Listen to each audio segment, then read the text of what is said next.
mchezo? Nimeangalia game la Simba. Kwanza Simba ameingia na papala mwalimu pamoja na timu yake. Kwa sababu gani? Simba ameenda kwenye game bila ya kuheshimu wapinzani. Kwa nini useme hivyo?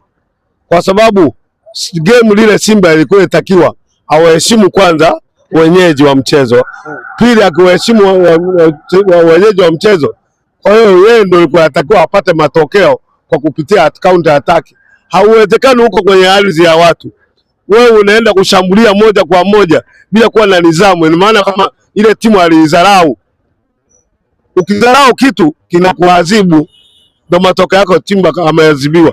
Ila angeenda na game kwa kuheshimu wenyeji wa mchezo, angeenda kwa plan nzuri ya kuzuia, lakini huko akapiga ataki za kusababisha apate magoli, angepata ushindi.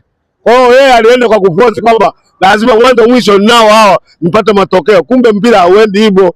Wale wenyeji na wao wamejipanga.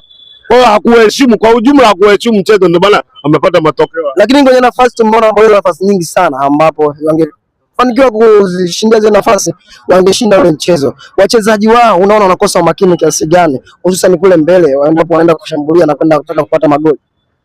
Washabiki kweli wamepata nafasi hawajazitumia. Hili ni